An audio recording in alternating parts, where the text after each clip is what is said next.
자, 바로 곧 이어서 더불어민주당의 충북도지사 후보입니다. 노영민 후보 나와 계시죠? 네, 안녕하십니까? 네, 노영민입니다. 네, 안녕하십니까? 함께해 주셔서 고맙습니다.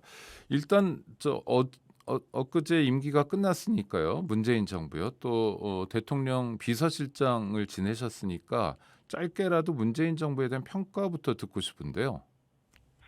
네, 문재인 정부는 뭐 다들 국제적으로도 인정받고 있습니다만 위기를 극복한 정부라고 평가받을 것 같습니다. 취임 초기에 한반도의 긴장이 정말 그 위험 수위까지 도달했었는데 결국 이것을 이제 극복한 것. 그다음에 우리가 선진국으로 도약하면서 지정학적 리스크가 컸습니다. 중국과 일본과의 중국과는 이제 한미동맹과 한중 간의 어떤 또 그 경제적인 밀접한 관계 이 속에서 중국이 사드 배치에 대한 보복이 있었고 또 일본은 우리 경제의 그 도약에 대한 견제 차원에서 우리 반도체 산업에 대한 수출 규제가 있었죠. 네네, 이런 것들을 다 소부장이 있었죠. 극복해냈죠. 예, 그 다음에 이제 코로나 방역과 관련돼서 우리가 이것도 역시 성공적으로 극복해냈다 이렇게 보고 있습니다. 그래서 국제적으로 유엔 웅크타드가 생긴 이래로 최초로 개도국에서 선진국 지위를 획득한 유일한 나라가 되었습니다. 그리고 문화에 있어서도 우리가 정말 뭐 기생충이라든지 BTS라든지 정말 뭐 오징어 게임이라든지 말할 수 없는 세계적인 어떤 한류로서 그 문화를 선도하는 그런 국가가 되었다. 이런 그 자랑을 하고 싶습니다. 네, 네, 좋습니다. 그런 자랑할 만한 정부의 일원으로서 또 대통령 비서실장이셨으니까 뭐 위기 극복 정부 또 문화 융성 뭐 이런 측면에서 강점이 있었는데 그러나 대통령 선거에서 졌잖아요. 그러니까 그건 네. 어떤 정권 교체에 대한 열망도 어느 정도 있었던 것 같은데요. 혹시 좀 뭐 성찰을 해본다면 어떤 면이 있었을까요?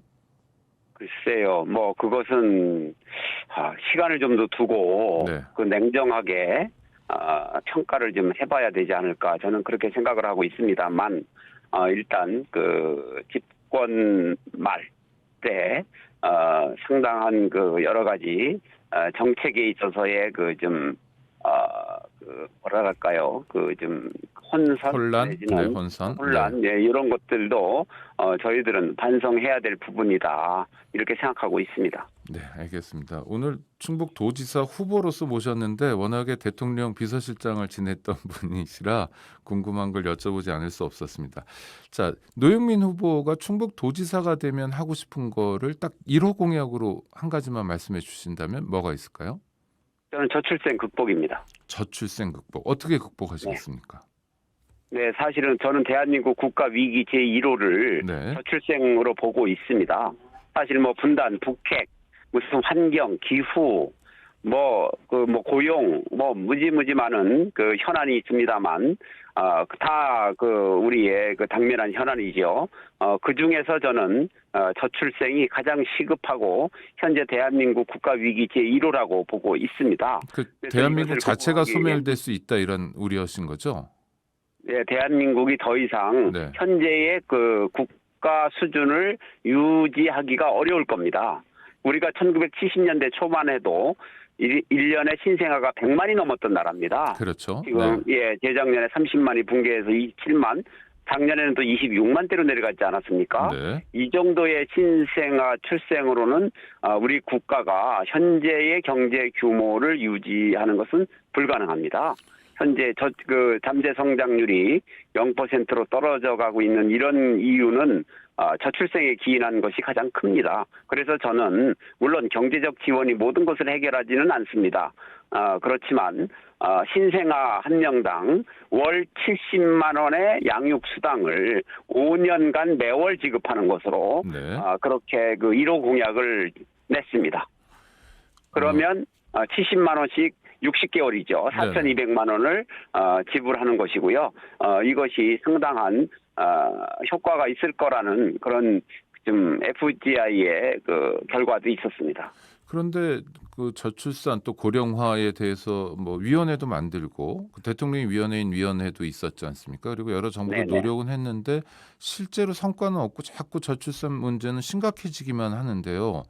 월 70만 원만 가지고 해결할 수 있냐 이런 의문도 생길 수 있는데요. 뭐라 설명해 지금까지 주시겠습니까? 그 중앙정부나 지방자치단체에서 지원하고 있는 각종 그 제도는 그대로 유지가 되는 겁니다. 네. 네. 그리고 그 외국의 사례에서도 보면 그 부모에게 직접적인 양육수당 지원이 어느 정도 효과를 이루어냈었습니다. 저는 과연 이렇게 하면 저출산 문제가 어느 정도 극복될 수 있을까라는 것을 상당히 여러 차례로 이렇게 좀 조사를 해봤는데 가능하다라는 결론에 도달했습니다. 국회의원도 해보셨고요. 또 뭐 네. 여러 대사도 하셨고 여러 가지 요직도 지내셨는데 도지사를 하려고 하는 까닭은 저출산 극복이다 이렇게 설명하시는 겁니까? 아니면 또 다른 이유가 있나요? 1호 공약이 그거란 뜻입니다. 네네네. 네. 그러니까 개인적으로 도지사를 해야 되겠다 마음 먹게 된 계기는 뭡니까? 그럼? 예, 저는 사실 사람과 성장. 저희가 이제 슬로건이 사람과 경제가 함께 꽃피는 충북입니다만 사람, 성장 그리고 그 사이에 균형이 있습니다. 이 사람과 균형 발전과 성장 이 세 가지가 제가 지금 꿈꾸는 충북의 미래다 이렇게 말씀드릴 수 있고요. 그 사람이라고 하면 저출생 극복을 포함해서 복지와 문화 그다음에 균형 발전이라는 것은 충북 도내의 균형 발전을 얘기합니다.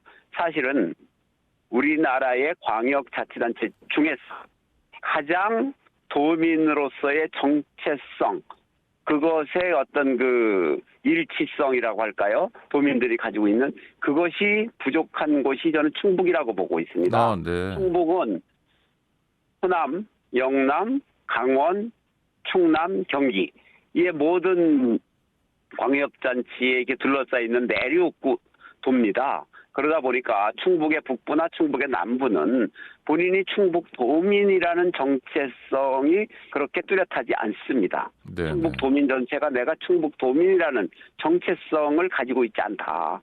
저는 그렇게 보고 있고요. 이러한 정체성을 확실하게 확립하기 위해서 그리고 도농 간의 소득 격차도 완화하기 위해서는 도내 중부권과 북부권 중부권과 남부권 간의 어떤 균형 발전이 반드시 필요하다 이렇게 보고 있습니다. 알겠습니다. 그리고 마지막으로는 빅3라고 해서 시스템 반도체나 바이오 헬스나 미래차와 관련된 첨단 산업을 우리 이 권역별로 유치해서 지역 경제를 선도하고 네. 지역의 어떤 랜드마크가 될 수 있는 그런 기업으로 키우겠다라는 생각을 가지고 있습니다. 네.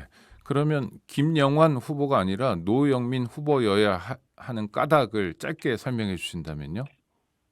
글쎄요, 저는 참 어려운 질문 하셨네요. 네. 아니 유권자 입장에서 저는, 골라야 되잖아요. 네. 저는 남들이 얘기합니다. 저는 한 길을 걷습니다. 한계를 걷는 어떤 측면? 소신을 지키는 사람입니다. 네. 저는 정당이라는 것은 결국은 정치 이념의 결사체 아니겠습니까? 네.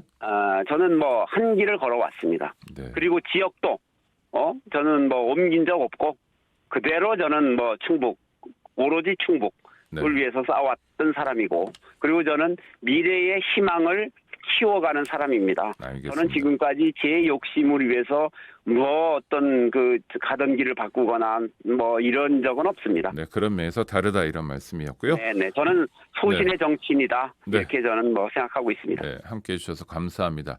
노영민 더불어민주당 충북도지사 후보와 함께 말씀 나눴습니다. 감사합니다. 네, 감사합니다.